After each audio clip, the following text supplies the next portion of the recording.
Hey everyone, इस video में हम कवर करेंगे class 12th Hindi RO book का चैप्टर नंबर 1 आत्मपरिचय, उसके प्रश्न उत्तर। पहला प्रश्न है, कविता एक ओर जगजीवन का भार लिए घूमने की बात करती है और दूसरी ओर मैं कभी न जग का ध्यान किया करता हूँ।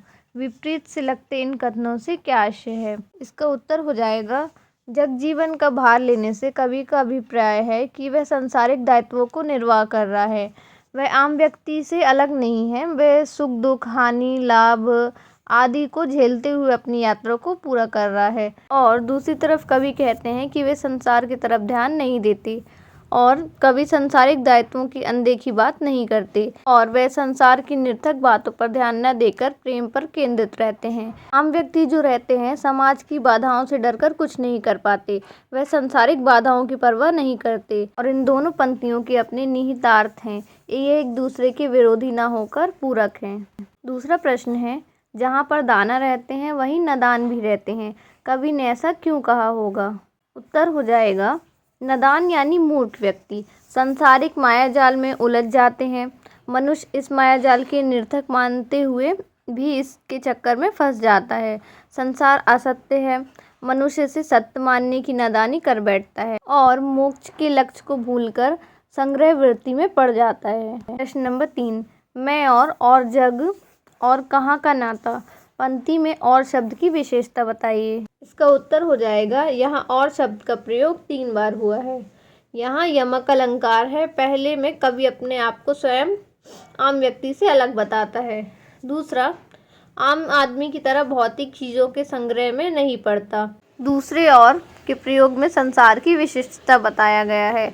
संसार में आम व्यक्ति सांसारिक सुख सुविधाओं को अंतिम लक्ष्य मानता है। तीसरे और का प्रयोग संसार और कवि में किसी तरह का संबंध नहीं दर्शाने के लिए प्रयोग किया गया है। चौथा प्रश्न है, शीतल वाणी में आग होने से क्या अभिप्राय है? उत्तर हो जाएगा, कवि ने यहाँ विरोधाभास अलंकार का प्रयोग किया है। कवि की वाणी यद्यपि शीतल है परंतु उसके मन में विद्रोह, असंतोष का भाव प्रबल है। वह समाज की व्यवस्था से संतुष्ट नहीं है। वह प्रेम रहित संसार को अस्वीकार करता है, अतः अपनी वाणी के माध्यम से अपनी असंतुष्टि को व्यक्त करता है। वह अपने कर्तव्य धर्म को ईमानदारी से निभाते हुए लोगों को जागृत कर रहा है। 5वां प्रश्न है, आत्मपरिचय कविता में कवि हरिवंश राय बच्चन ने अपने व्यक्तित्व के किन पक्षों को उभारा है?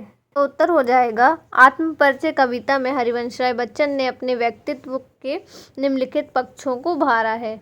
जैसे कि कवि अपने जीवन में मिली आशाओं निराशाओं से संतुष्ट है। वह कवि अपनी धुन में मस्त रहने वाला व्यक्ति है। कवि संसार को मिथ्या समझते हुए हानि, लाभ, यश, अपयश, सुख दुख को समान समझता है। कवि संतोष प्रवृत्ति का है। वह वाणी के माध्यम से अपना आक्रोश प्रकट करता है। अगला प्रश्न है, चिड़िया बच्चे किस बात की आशा में नीड़ों से झांक रहे होंगे? इसका उत्तर हो जाएगा, पक्षी दिन भर भोजन की तलाश में भटकते हैं। उनके बच्चे घोंसलों में माता पिता की राह देखते रहते हैं।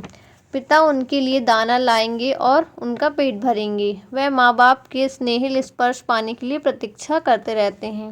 छोटे बच्चों को माता पिता का स्पर्श एवं उनकी गोद में बैठना उनका प्रेम प्रदर्शन भी असीम आनंद देता है।